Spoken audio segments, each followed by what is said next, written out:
Добрый вечер, дорогие телезрители. Сегодня понедельник, 19:30, и на ваших экранах будничный суперпрайм. Не пропустите главного. И с вами я, Дмитрий Аргунов. Начну с того, что в минувшую пятницу прошло заседание Совета при главе Республики Саха-Якутия по развитию детского движения. И накануне еще Нового года прошла информация о том, что глава государства Владимир Путин распоряжением выделяет порядка 2 миллиардов на развитие именно патриотического сегмента детского движения. Значит, вопрос настолько актуален, что говорят уже и на региональном, на федеральном уровне, и о развитии детского движения, о том, какие аспекты должны этому сопутствовать, педагогические, патриотические те же, организационные, идеологические, может быть, какие-то. Мы сегодня решили поговорить с нашей очень сегодня многочисленной и компетентной аудиторией. Мы начинаем.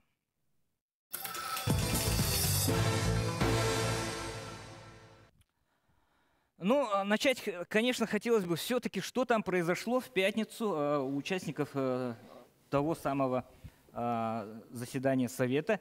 Давайте, кто начнет? Вот, Юрий Петрович, наверное, все-таки, вы там были же? В пятницу прошло совещание Совета по развитию детского движения. Это очень важное совещание, которое было организовано вовремя, поскольку, значит, в 2015 году, в прошлом году, был принят указ президента Российской Федерации об детском движении. И, в принципе, значит, в нашей республике это движение существует давно, после 90-х годов, когда пионеры комсомолия перестали существовать. В 1992 году был организован Союз детских общественных объединений. И вот с тех пор работа проводилась, конечно, но тем не менее она то успешно, то благодаря энтузиастам, которые работали в этом движении, шла. И вот Егор Афанасьевич на этом совещании, на Совете поставил задачу о том, что, значит, это движение необходимо развивать дальше на государственном уровне. Вот, сказал о необходимости создания нового структурного подразделения, которое бы занимался дополнительным образованием детей. Ну и были поставлены задачи по подготовке кадров, там, по улучшению работы на местах. И поставлена задача, значит, правительству предусмотреть финансовые средства в будущем, значит, по программам и так далее на развитие детского движения. Ну, очень хорошее совещание. На самом деле, вот те все люди, которые здесь сидят, они имеют отношение к практике организации детского движения. Да? Александр, мы вот насчет кадров с вами в сегодняшнем утреннем эфире начали. Раньше, давайте я сделаю таким образом. Так как я все-таки начинал трудовую свою деятельность в должности пионер-вожатого, я сниму вот этот буржуазный, скажем так, галстук, да, и, скажем так, вернемся. Не зависит от какого цвета. Я могу ваш галстук взять и так далее. Это, наверное, у скаутов какой там был желтый цвет, да? У советских пионеров был красный цвет. Это не идеологического плана акт, да? И попытаюсь вспомнить, скажем так, как там было. По-моему, так же. Или нет? Нет. Да. Что-то вот так. Вожатые не забывают, да. как повязано. Ну, скажем так, сколько лет-то прошло, ну, нормально так, ага. Выглядит даже вот так нормально. Еще раз говорю, это не идеологического плана, скажем так, выходка, акт. Все-таки ничего плохого в том советском прошлом не было. Мы вспоминали вот хорошие фильмы, да, «Усатый нянь», вот этот, да, когда пионер-вожатый был детям не врагом каким-то педофилом, да, а он был равным с ними, дружил с ними на равных и так далее, и так далее. И вот насчет кадров вот этот. Были там кафедры, которые готовили специально для, ну, внешкольного, скажем так, воспитания, да? Да, действительно. Были кафедры, которые готовили специалистов по воспитательной работе, которые знали очень много и проводили методическую работу среди педагогов, среди учителей всех, готовили актив детский. Вот сейчас у нас вот одна из больших проблем по развитию детского движения, то, что вот у нас кадры. Мы сейчас очень большую работу проводим по кадрам, но вот нам нужно, конечно, и время, и возможность для того, чтобы кадры подготовить. Да, и потом, раньше система сама готовила кадры. То есть ребенок, который с 1 класса начинал, вступал в октябрята, потом был пионером, потом уже, когда становился комсомольцем, он уже знал, что нужно делать, как нужно делать, что проводить, как с ребятами разговаривать, структуру организации знал, символику знал. Поэтому система подготовки кадров детского движения, она была выстроена. Была выстроена. Давайте примем телефонный звонок нашего телезрителя. Да, говорите, здравствуйте. Мы слушаем вас. Добрый день. Здравствуйте. Вас беспокоит Александр Куприянов, город Покровск, Хангаласский Улус. Тренер Куприянов, да? Александр Куприянов. Ага.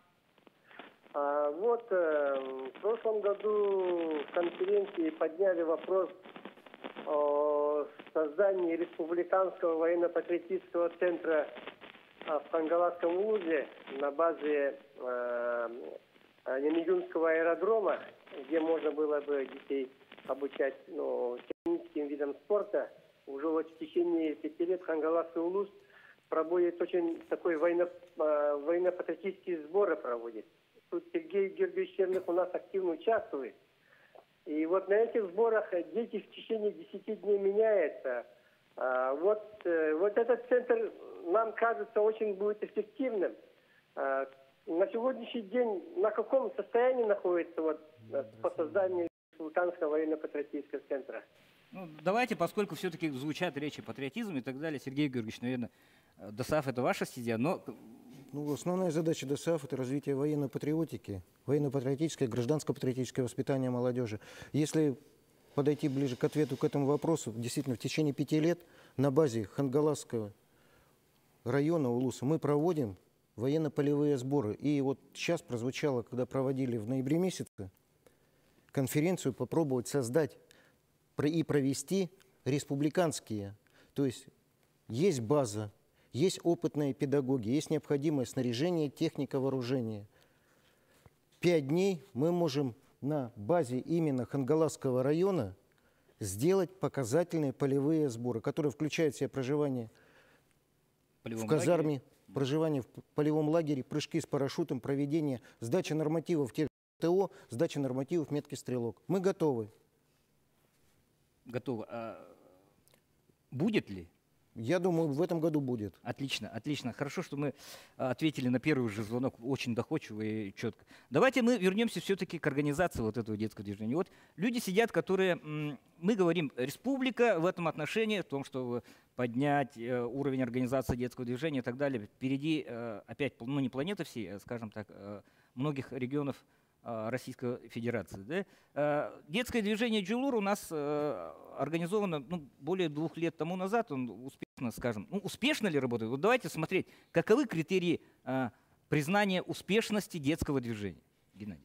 В 2013 году по инициативе нашего Союза детских общественных объединений нашей республики мы предложили Егору Афанасьевичу, чтобы у нас в республике было единое детское движение, которое координирует и объединяет усилия детских общественных объединений, в том числе и педагогов, да, и тех общественников, которые работают в сфере развития детского движения. И все это было услышано и включено в послание Егора Афанасьевича, и, конечно же, президентом республики была поставлена задача об усилении государственной поддержки детских общественных объединений.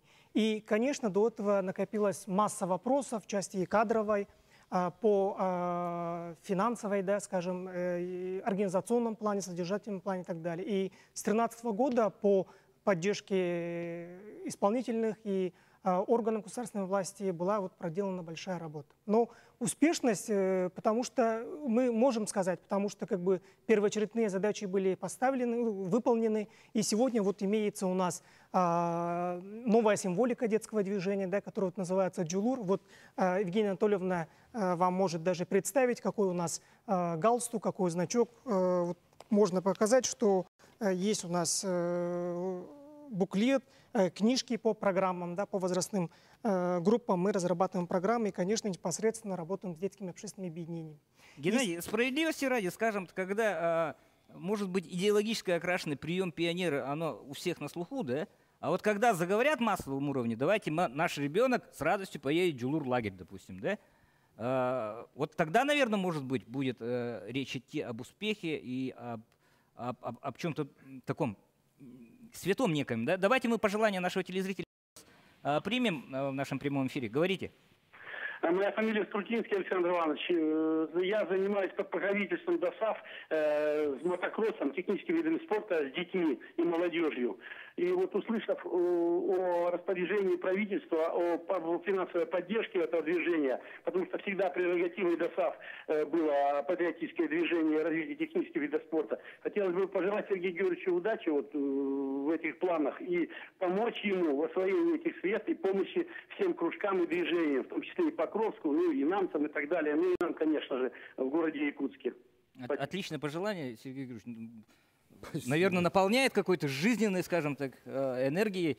Возвращаемся еще раз все-таки вот к организационному моменту. Вот школы есть, в которых движение ваше прописалось, да? Оно, начнем вот с Жатая. Вообще, мне кажется иногда, что Жатай такое, чуть ли не, ну, если республика впереди федерации всей, да, то Жатай, скажем так, среди муниципальных образований, он такой твердый, скажем так, пионер.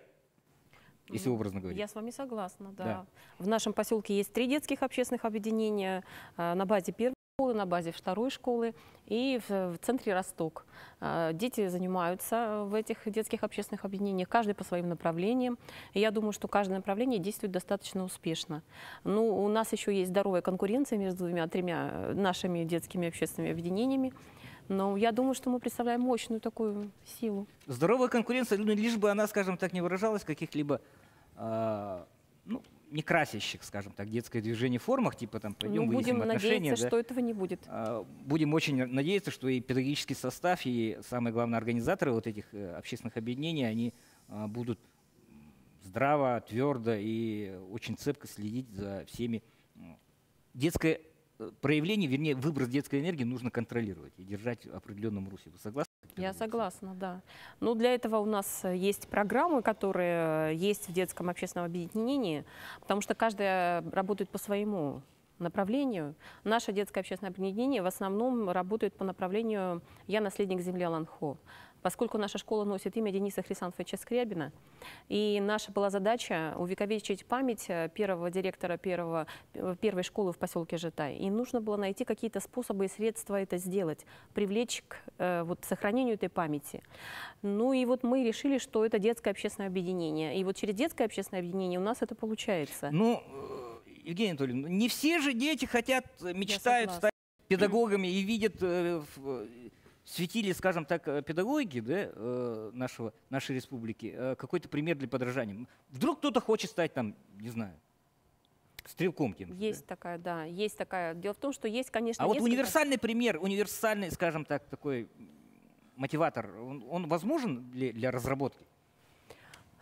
Ну, я так думаю, что нужны преподаватели, которые будут работать по каждому из направлений, потому что это надо учитывать интересы детей. И несмотря на то, что наши дети занимаются по этому направлению, то мы стараемся, конечно, не только в этом направлении работать. Они хотят быть и вожатыми, они хотят рисовать, они хотят много что делать, и поэтому, конечно, мы совмещаем все в одном направлении, но идем как бы навстречу детям все-таки. Их пожелания. Да, их пожелания, потому что это важно. Хорошо. Представитель еще одной, скажем, ну, не совсем простой школы, да? Мархинская школа номер 2 и мой давний друг, знакомый, однокурсник, можно сказать, Аян Ильич Васильев. Как у вас вообще с данным вопросом, ну, на примере, может быть, своей вашей школы? Потому что я в Фейсбуке вижу очень часто, что жизнь там общественная тоже кипит, да?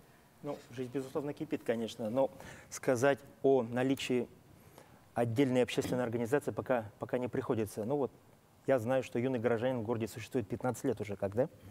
Вот, но, тем не менее, вот, спроси любого школьника города, ты член какой детской общественной организации? Вряд ли он скажет, что я член детского городского движения «Юный горожанин». Думаю, вряд ли. То, что в школах существуют советы самоуправления, всевозможные кружки, всевозможные направленности и так далее, это одно. Но речь же идет сейчас о единой детской организации какой-то, понимаете, да? Вот, и здесь нельзя, наверное, подменять вот эти понятия, да? Одно дело, когда вот, ну, допустим, юный друг милиции, там, да, юный пожарный, там, авиамоделист, там, юный друг, там, животных там и так далее. Это кружковое такое направление, да? Оно всегда было и в советское время, и сейчас существует. Но я так понимаю, сейчас речь идет же вообще о идеологической, да? о воссоздании такой единой организационной структуры. Об этом же речь. Да. Чего сейчас нет. Джулур, о котором сейчас речь была, к сожалению, пока еще не стал тем вот этим объединяющим, вот этим таким детским объединением. Вам, как педагогу, что видится, нужно сделать для того, чтобы Джулур именно охватил как можно больше, скажем, масс детей? Ну, во-первых, нужна и, конечно, политическая воля руководства республики, во-первых. Наконец она появилась. Но Джулур до конкретной школы-то он еще не дошел. Вернее, не до каждой школы, скажем так, дошел. Допустим, в городе существует порядка 50 образовательных организаций. Я имею в виду школ, да? А до школьных учреждений я сейчас пока не говорю. И я вот буквально сегодня разговаривал со многими директорами школ, со своими коллегами. Многие мне сказали, что Джулур до нас так и не дошел на данный момент. Поэтому существуют всевозможные общественные организации в школах детские, и советы самоуправления и так далее, и Бригантина даже в 31-й школе, и Кристалл в 29-й, и Тускул во второй школе и так далее и тому подобное. А чтобы что-то такое единое, но у нас есть юные горожане, еще раз могу так сказать. Давайте я добавлю. Да, да, конечно. Раньше у нас была пионерская организация, и все, указка шло сверху, да? А с 92 года, когда было в России создано новое детское движение, они выбрали путь развития, то есть вариативно-программный подход. То есть каждая детская организация должен выбрать свой путь развития. Да? То есть все это должно исходить от детей, вместе с детьми, ради детей. Да? То есть на местах и категория детей, которые заинтересованы в общественной деятельности, они сами должны создавать ячейки, скажем. Да? И, конечно, со стороны руководства школы, администрации, наследия города должна быть соответствующая поддержка в создании условий, чтобы дети могли в организационном плане все это дело выстроить. И, конечно, тут нельзя сказать, что ждем кого-то, да? Нужно уже как бы на уровне школы, муниципалитета самим инициировать создание ячеек. И, конечно, здесь все идет на базе школы, на уровне социума. То есть в этом, конечно, должны принять участие не только педагогическое сообщество, да, но и глава наследия, скажем, да, тот же совет бабушек, да, тут совет дедушек, скажем, да, тюльбе. Все вот это вот гражданские институты должны быть вместе, в едином ключе, заниматься социализацией и развитием личности. В свете повышения ответственности родительства, да, мне кажется, что немаловажное значение будет иметь воссоздаваемые вот эти детские объединения, все-таки детская вот эта организация, поскольку, ну, все-таки в чем не откажешь, так это в повышении дисциплины, да, путем данного механизма. Ну, товарищи педагоги. Разрешите? Да. Ну, начну с того, что бесталанных детей, безусловно, не бывает, и наша задача сделать все возможное для того, чтобы развивать их творческие возможности, способности, физические, интеллектуальные, нравственные.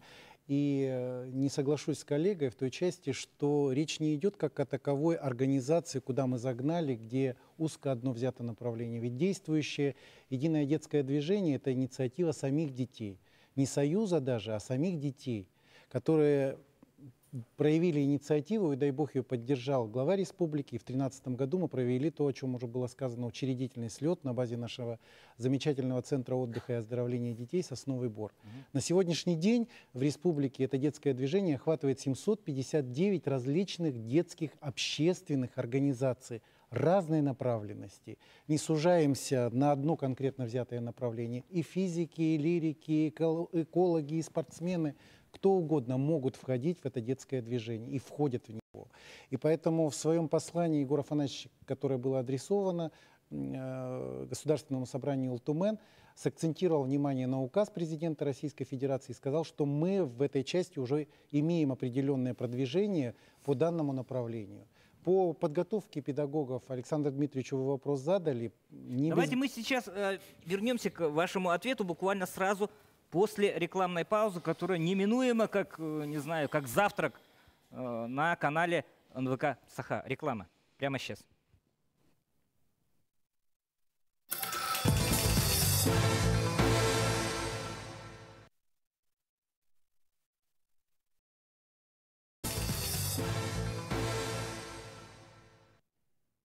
И мы остановились на педагогических аспектах объединяющего детского движения.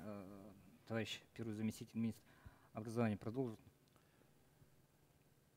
Ну, еще раз к вопросу о том, что у нас эта организация включает в себя, движение включает в себя 759 организаций, и более 75 тысяч школьников Республики Саха-Якутия являются активными участниками единого детского движения. То есть это цементирующий какой-то состав, да?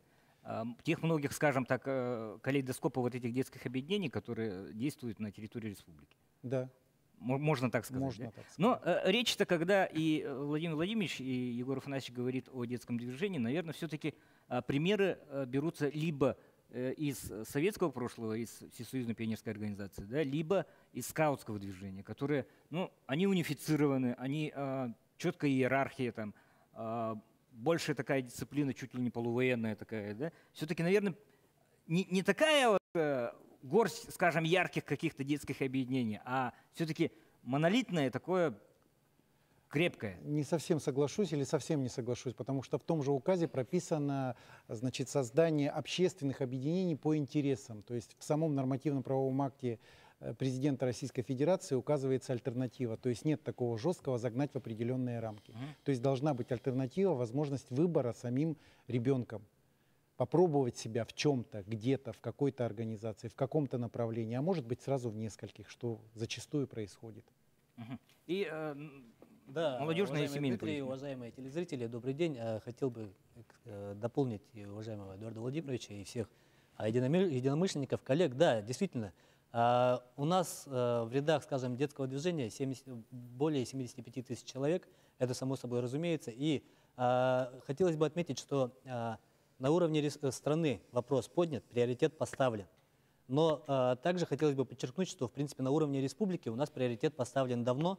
И несмотря на то, что об этом мы, скажем, начали говорить с конца 2015 года, но у нас все-таки ведется плановая работа. Да? Это и нормативно-правовые акты, это и, скажем, преемственность членов детских общественных объединений, которые затем перерастают в молодежные общественные организации, это, ну, допустим, такие как СХКВН, в том же русскоязычный КВН, ну и многие другие. Это сейчас то, о чем я говорю. Что за такое трепетное отношение к КВН? Нет, я к примеру, подождите, вы сейчас, когда галстук повязывали, вы сказали, что нет никакой идеологической подоплеки. Я здесь тоже говорю, что нет никакой идеологической подоплеки к КВН. Я как один из примеров, допустим, те же педагогические отряды, которые у нас действуют, работают и работают довольно успешно. Я подчеркиваю то, что у нас работа, в принципе, я не хочу сказать, что да, мы ура, такие молодцы, патриоты и тому подобное, хотя мы такие есть. Я хочу подчеркнуть тот факт, что у нас работа проводится и проводится она планово-системно. Допустим, у нас в том числе подписано соглашение с Институтом развития образования и повышения квалификации по подготовке, значит, по проведению систематических плановых коротких курсов, да, для педагогов, которые работают вот с детскими общественными объединениями. У нас, значит, проводятся, значит, плановые системные мероприятия со школьниками, с муниципальными образованиями, с муниципальными образовательными учреждениями непосредственно на местах. И, соответственно, то, о чем мы говорим, об успешности, да, стоит подчеркнуть, что уже было сказано, что Совет был создан в 2015 году, Джулур был создан, соответственно, в 2015 году. Прошло 2,5 года, и в 2013, я извиняюсь, оговорился. Прошло 2,5 года, и общественная организация, она не в принципе работает, она работает и работает хорошо, довольно хорошо. Если бы это не был успех, она бы загнулась, ну, через год-полтора. Ну, согласен, да. Я еще отмечу, что вот количество охвата детскими общественными объединениями, это как бы не полностью говорит о развитии детского движения. Мы должны, самое главное, качество, потому что в некоторых населенных районах есть, ну, большое количество якобы есть, а на самом деле их очень мало. Вот, как сказал наш коллега, да, почему в некоторых школах нету самих активных детей, да? Почему их не формировали? Но а где организация, где атрибутика ваша, где ваши горные барабаны, хотел спросить, наверное, да. Но вот дело не делается с галстука. Дело делается, когда вот начинаешь выстраивать линию и план работы. Потом, когда вот дети начинают уже понимать, что изнутри представляет детская организация, детская общественная инициатива, то есть самоорганизация, потом уже можно вот галстуки надевать. Просто так завязать, это у нас так не принято. Геннадий, давайте обратимся к историческому прошлому, когда начинали с атрибутики. Начинали с атрибутики. И это огромной силы объединяющий момент. Атрибутика, да? Вот это скауты, шляпы, костры, вот эти же галстуки. Первые как раз таки пионеры добавлю, тоже как раз сами добавлю, заставляли я снимать. извиняюсь за то, что перебиваю. По атрибутике она у нас есть. Говорить о том, что ее у нас нет, нельзя, потому что, во-первых, она есть, во-вторых, она была придумана, да, самими детьми. У нас был конкурс совместно с Министерством образования, да, я помню, мы сидели у Эдуарда Владимировича в кабинете, выбирали, значит, символику, выбирали галстук, цвета, все было проведено, и инициатива шла не сверху вниз, а снизу вверх. То есть дети были непосредственные участники, разработчики самой символики. Затем довольно-таки важный политический момент, что у нас принят, значит, День детского движения в 2014 году, подписан указ главы Республики Якутия, который утверждает 5 декабря ежегодно проводить День детского движения. Говорить о том, что на местах муниципалитеты не знают о детском движении, как минимум нельзя, не приходится, потому что они об этом знают, проводят свои мероприятия, значит, круглые столы, семинары, практикумы в этот день. Помимо Дня детского движения, как уже наша уважаемая коллега со школы номер 2 из поселка Затай говорила, проводится, значит, раз в неделю, минимум, у кого-то это может быть раз в квартал, раз в месяц, День детского движения. То есть говорить о том, что дети, будучи в детском движении и не знают о том, что они в детском движении, но это может быть не совсем правильно, потому что есть такие дети, я не спорю, что, возможно, и не знают, что они находятся в детском движении, но говорить о том, что в муниципальном образовании ничего не делается, педагогами дополнительного образования ничего не делается. Алексей, неправильно. Пример приведу такой. Какой-то там молодой поклонник рэпа, допустим, да, если он попадет, скажем так, не скажу, что в стаю, да, в группу, скажем, своих единомышленников, которые в банданах, там, кепках и так далее. Вот где я хочу привести пример о сильной атрибутике. Да? Если, допустим, ребята будут какой-то пляж одеты и так далее. Вот есть же смотры строя песни, допустим, да, и есть там многие, скажем, группы, которые в военизированных классах ходят. Да? Патриотические группы. Да? Их сразу можно, опять же, определить по очень развитой атрибутике. Да? Так что, наверное, все-таки мы все тут единомышленники, мы не оспариваем друг друга, а хотим какой-то консенсус все-таки сделать такой, что как бы там ни было, все-таки и скаутское движение, да, и пионерская организация, это все-таки были очень мощные такие силы, которые, опирались, опять же, вот в качестве примера рэпера, да, и его бандана, в принципе, может быть это. Давайте еще немножко о патриотике. Тоже своеобразное, да? Да. Можно я скажу? Атрибутика. Да, Валерий Алексеевич. Да, никогда не думал, что эту фразу произнесу. Знаменитый артист наш Евстигнеев, фильм про пионер-лагерь. Когда я был маленький... Добро пожаловать. Да. Поэтому я тоже хочу сказать, когда я был маленький, вот эта работа патриотическая и военно-патриотическая, она поставлена на уровень выше. Вот я вам хочу ответственно заявить, потому что сталкивался в то время, работал в комсомоле, пришел когда с Афганистана. И скажу, что не только в атрибутике дело, но самое главное идея. Она должна привлекать, она должна быть общая, главная. Конечно же, да, вы правы, моделирование, там, десантники там, или еще кто-то, это все по интересам. Это да, общая идея. Была вертикаль, что ты сейчас пионер, потом станешь комсомольцем. С комсомольца ты станешь еще кем-то и так далее. И тут стремились проявить себя тоже тимуровское движение. Насколько оно было, сколько фильмов. Вот про фильмы скажу отдельно, что очень мало детских хороших фильмов. Очень мало. Это тоже требует больших денег. Больших денег требует, потому что это, кто-то говорит, пропаганда. А что тут плохого? Пропаганда хорошего. Ведь скажу, что вот сейчас специально зашел перед этим в интернет и посмотрел, сколько же Америка тратит на поддержку некоммерческих организаций, в том числе и детских. Миллиарды долларов потратила. Поэтому 2 миллиарда рублей – это немного, это совсем мало на то, чтобы наши дети не превратились в тех детей, которые сейчас на Украине, чтобы не повторилось то, что они не знают даже, что... Они знают, что их отцов убили эти фашисты, но все равно поддерживают фашистов. Они не верят в это. Вот самая главная задача – это память, и самая главная задача – идею. Надо внедрить в генетически, как угодно, но убедить, эта идея главная. Коллеги, может, все-таки дело в дозации какой-то информации? Вот сейчас сколько ребенок получает информацию через различные, скажем так, источники? Да? Видео он смотрит, скажем так, интернет смотрит.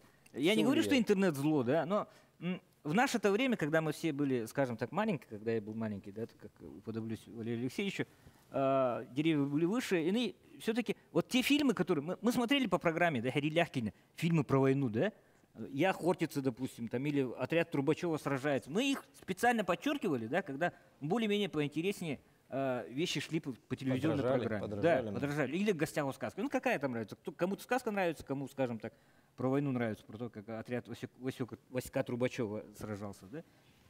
Может дозаться информации. Вот. И Александр говорит, что одна из задач вот этого детского движения, да, ну, я соглашусь с ним, это вытащить из вот этих вот гаджетов, да, когда вот интровертизация происходит, скажем так, в реальные поля, туристические маршруты. Тактическую деятельность. Да, коллектив. Вот летние лагеря вот эти, да, школьные лагеря, они же это круглосуточное пребывание детей в коллективе. Это ничего, только поддерживать надо. Разве что вот окрашивать немножко. Вот лагерь юных там.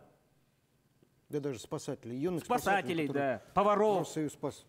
Я хочу сказать, у меня девочка, ученица 11-10 класса, сейчас она активный участник движения, и случилось так, что мама не разрешала ей посещать пионерский лагерь, ну, по каким-то своим причинам. И тут случилось, что у нее прорыв буквально в течение 2 лет. Она у меня и во Владивостоке, она ездила сейчас в Крыму, была в лагере, то есть она выиграла эти путевки, завоевала это все своим трудом, не просто так она туда поехала. И она мне сейчас говорит: я хочу в Сосновый Бор, меня пустите в Сосновый Бор, но только меня директор, наверное, уже не пустит, потому что я уже все нормы-то перекрыла, и учиться нужно. Она говорит: вы представляете, Евгения Анатольевна, сколько я времени потеряла, сколько я упустила, что я не была в этих лагерях. Вот понимаете, детям это надо, детям это важно, детям это нужно. И я хочу вернуться опять к тем, что вот мы говорим о том, что должны делать дети. И отличие, во-первых, кружков от детского общественного объединения. Детское общественное объединение, оно работает не для себя, оно работает для других. И оно себя, значит, оно создает, дети создают проекты и привлекают к этой активной деятельности других.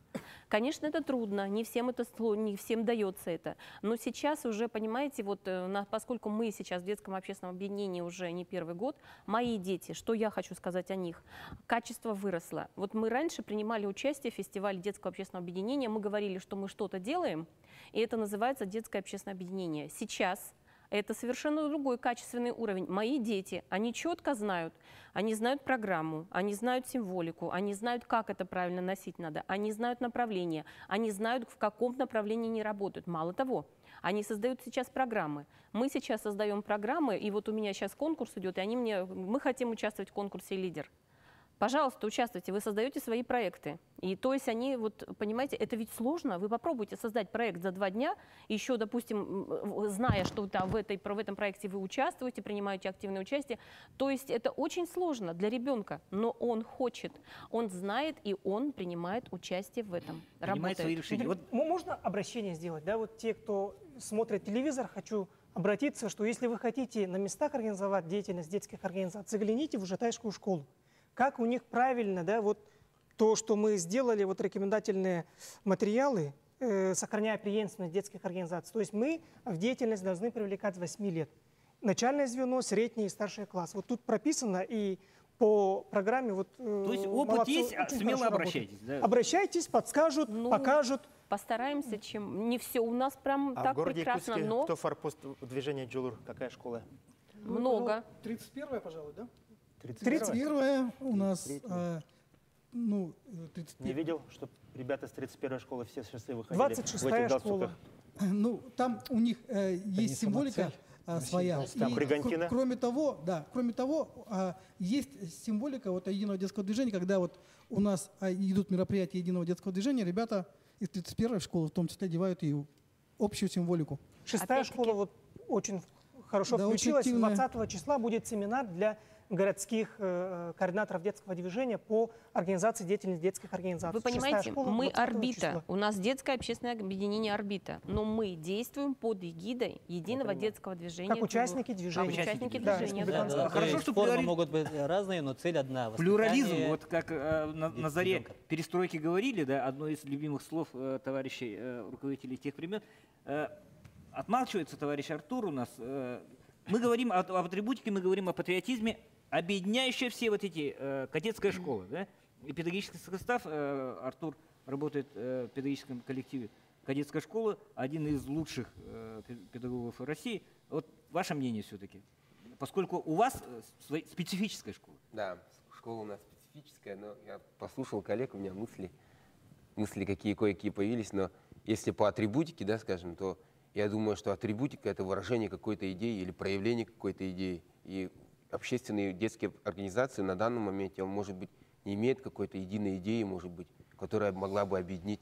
И споры чаще здесь, которые здесь возникали, они связаны с системностью, наверное, объединения, может быть, даже единоначалием каким-то определенным под эту организацию. То есть, диктатура какая-то. Да, какая-то определенная. Я не буду здесь применять слово идеология, но слово идея, мне кажется, здесь крайне применимо. Наверное, именно отсутствие идеи какой-то единой и является вот таким, отсутствие какой-то отправной точки. Ну, среди контингента вот вашей школы все-таки идея, она изначально есть. Это патриотизм, это желание вырасти в офицера, желание принести как можно больше пользы своей родине. Да, там, да. Вот там, наверное, полегче все-таки, да? Да, там как бы дети уже имеют какую-то определенную цель, да. Мотивированы. Да, мотивированы с определенной точки зрения, поэтому и вот нам как бы легче в этом очень направлении. большую роль играет, еще раз говорю, пропаганда, фильмы, книги, передачи. Как мы стали десантниками, пошли вот в десант? Мы посмотрели «В зоне особого внимания». Сюда приезжал, кстати, этот артист, который играл там главную роль, вот Галкин старший. Вот, мы с ним встречались, вспоминали это. Это сыграло судьбоносную роль, очень патриотический фильм. Сейчас, конечно, наивный он кажется, там, технический и так далее, как он снят, но нас тогда поразило это. Вот таких фильмов. Сейчас, если про десантников снимают, то это где-то борьба с бандитами, перестрелки. Вот нету вот талантливых режиссеров, нужно и деньги вкладывать, потому что мы охватим, да, какое-то количество новыми пионерами, создадим какую-то идею. Это процесс долгий. А фильм один может сыграть еще больше заразительных. Дмитрий, я скажу больше, нет детских приключенческих фильмов. Да, они должны быть интересны. Вот я хочу сказать, что мы начинаем год кино в Российской Федерации, да, но мы летом 2015 года создали вот совместный проект, художественный фильм, детский, да, тут сыграли дети, адресовано детям республики. Конечно, сложно. Вот в наше детство очень много сказок транслировали, в фильмах, где главными героями являются пионеры. Да, вот сегодня нет. Включи ТНТ или НТВ, да, там все интересно про убийства, про какие-то факты и так далее. А вот, оказывается, новая опять технология, оказывается, вот это вот через фильмы мы можем вот эти ценности, мы которых хотим привить детям, да, можно через фильмы, через фэнтези, через музыку все это передавать детям. Вот на народной инициативе это, наверное, это сильно сказано. Но это очень дорого, оказывается, и не может заработать, накрыть расходы, из-за этого как бы А можно вам в Российской вопрос Федерации у нас... А что вы считаете качеством патриотического воспитания? Вот качество. Вот прозвучало несколько раз. Сейчас качество улучшилось. Что такое качество? Я вот для себя качество, когда по школам хожу, задаю вопрос ребенку, что такое Родина, и он не может ответить. Вот. Для меня это вот качество. И что? Даже после урока мужества, когда формально проведен, учителя многие стараются, но их уровень не позволяет так, чтобы у детей осталось, глаза загорелись, что-то, рассказы о герое. Тут надо уметь, это надо подготовиться, очень сложно это сделать. И вот качество. А тут можно, по всей школе проводят, и вот если посмотреть, не везде качество. Вот я хочу вас спросить, что такое качество патриотического воспитания?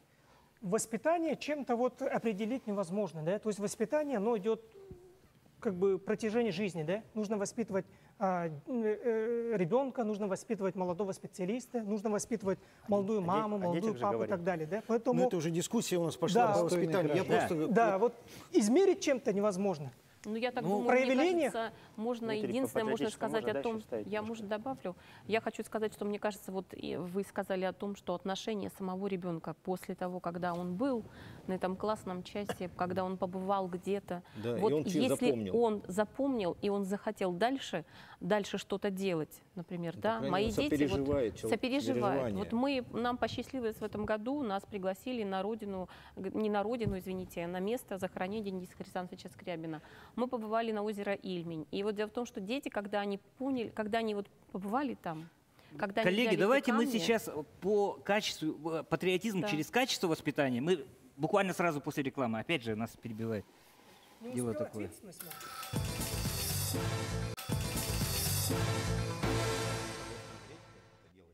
И у нас третий завершающий блок нашего прямого эфира, который посвящен вопросу централизованной детской организации и повышению уровня патриотизма путем механизмов вот этой самой детской организации. И мы остановились на вопросе качества, да, который Валерий Алексеевич задал. Все-таки качество, возможно, говорить, вот раньше, если Советский Союз, это идеология и так далее, это патриотизм, любить свою страну, вот это было мерилом качества, да, то сейчас, ну, не знаю, при уровне, скажем так, нынешней идеологии, что может быть? Вот хочу согласиться со своим коллегом, с Валерием, что сейчас патриотическое воспитание, оно практически, ну, не на высоком уровне, скажем, да? Среди молодежи, среди студентов бытует такое мнение, что надо валить из этой страны. Валить из рашки. Есть такое выражение, да? В интернет зайдите. Да, это все присутствует. Я буквально в прошлом году на уроке государственности спросил, кто такие были Зоя Космодемьянская и Александр Матросов. Десятиклассники мне не ответили. Понимаете, да? Вот они проблемы, где находятся, вот на самом низу, да? И все же я бы хотел не изобретать велосипед. Нужно возрождать единую детскую организацию именно на организационной основе пионерии, которая существовала в советское время. Конечно, без идеологической составляющей, без политики совершенно. Все лучше. Должно быть патриотизм, коллективизм, взаимопомощь, уважение к отечественной истории и так далее. Именно вот эти вещи должны культивироваться. Вот. И, конечно, очень важна здесь атрибутика. Когда коллеги говорят, что это вторично, для детей 10-летнего, 12-летнего возраста, это очень важно. Тот же значок, тот же галстук, тот же головной убор и так далее и тому подобное. Это очень важно. И я к чему призываю? Чтобы наше вот это создаваемое единое детское движение, оно, наверное, взяло все хорошее организационное, что впитала в себя вот пионерская организация в свое время. Надо воссоздавать именно эту пионерскую организацию, но без идеологии. И делать вот членство в этой организации привлекательным. Вот. Да? Вот если состоишь в организации, ходишь походы дальние, да? А так, если родители захотели, а почему вы боитесь слова идеологии? И оно слово происходит от идеи. Мы сейчас говорим, нужна идея, но имеется и в виду боимся без принадлежности к одной политической, скажем так. Да, политической силе. Вот о чем я хотел сказать. Политика, это по идея. Качеству патриотизма, если определить, то для определения качества нужны какие-то критерии тогда патриотизма разработать, или критерии уровня воспитанности. Как определить? Мне кажется, это достаточно сложно. А вот если бы, например, по моему мнению, например, уровень патриотизма, да, например, как измерить качество, например, после, например, того же какого-нибудь мероприятия или классного часа, или там военно-полевых сборов, ребенок должен что-то сделать. Именно в деятельности проявляется патриотизм. А чувство, которое возникает, оно, знаете, как любовь там через день может пройти. Чувство — это не критерий, показатель уровня патриотизма, а именно дело конкретное. Поступки. Простой какой-то конкретный поступок. Да? У нас вот больше всего, да, мы связаны, допустим, ДСАФ, это, дети, проще говоря, республика Шкит, тянутся трудновоспитуемые подростки, те, кто не чувствует какую-то поддержку, в школах не нашел, где-то еще. Любовь, опору. Да, вот Струтинский Александр Иванович, у него с 12 лет занимаются, там самоуправление, это спортивно-технический клуб. Возят с этими мотоциклами, ездят по всей стране, кстати, до Владивостока доезжают. Но они возвращаются победителями. Мы представляли республику, выехали. Теперь в Титарах у нас американский истребитель в 1943 году потерпел катастрофу. Здесь у нас ученые, вернее, не ученые, историки наши, не мог. Ребятишки, 6-7 класс, пошли, откопали этот истребитель, доказали, принесли эти таблички. То есть вот это и коллектив. Это и идея, это и наследный, будем говорить, патриотизм. Это мой наследник, это у меня. Это и есть по республике, я уверяю вас. Я вот говорю, вот это и есть по республике. Это и есть организация. Ваша задача нас просто объединить. Я бы хотела добавить к тому, что вы сейчас вот говорите о том, что патриотизм это вообще мужское начало, я буду говорить так, да? А теперь давайте вернемся к школам. В школе работают одни женщины. Патриотическое воспитание должен проводить мужчина. Если... глядя на состав, я не могу сказать, понимаю, что но в основном вы говорите о том, что мотокросс. Правильно. Женщина не пойдет в мотокросс. Не пойдет на военную базу, не пойдет проводить, извините, термины неправильно, наверное, говорю, но я хочу сказать, она не сможет этих мальчишек, у которых есть проблема в семье, проблема в общении. Должен быть мужчина, который поведет их за собой. Это большая проблема сегодня в школе. И я думаю, что это очень важно. Я считаю, что проблем очень много у детского движения. Каждый старается на своих местах, значит, как-то по-своему. Значит, мы все с вами представители пионерской организации. Вы говорите о том, что нужно создавать снова. Вы понимаете, что уже вот создано, это надо развивать. Мы с вами сейчас опять сломаем одно, опять начнем другое. Надо к чему-то, надо уже что-то есть, и вот его надо двигать и создавать. Я думаю, что к какому-то берегу, это первое. А во-вторых, нужно, мне кажется, все-таки, если где-то нет, если нет этого движения, то нужно обратиться. Оно есть, значит, нужно пойти, протянуть туда руку и, значит, посмотреть, что там есть лучшее, взять для себя. Пожалуйста, все, можете пионерскую, можете любую организацию сделать. Но самое главное, чтобы дети были там, они, и интересно было им, и был руководитель, который их поведет с собой. Я так и думаю. Самое главное, чтобы шла работа. Не просто завязали галстуки, мы вот представители яркого движения, а чтобы была деятельность. Деятельность и работа есть, извините, товарищи. Просто у нас есть целая... Я вот хотел сказать мысль, да, вот когда мы хотим, вот предлагаем ребятам, да, вот там, где нету детского объединения, они вот не понимают, что такое детское движение. И как они могут сразу включиться. Поэтому я вот предлагаю, нужно в организационном плане... Они информированы, уверяю вас, Геннадий, они информированы. Алексей. По патриотизму у нас есть целая подпрограмма, да, в рамках нашей государственной программы реализации семейной демографической молодежной политики Республики Саха-Якутия на 2014-2019 годы. Это патриотическое воспитание. У нас заложены, соответственно, финансовые средства. Да? Если мне память не изменяет, это 25 миллионов, из них 18 миллионов идет как раз-таки на субсидию муниципальным образованием по проведению мероприятий патриотического воспитания.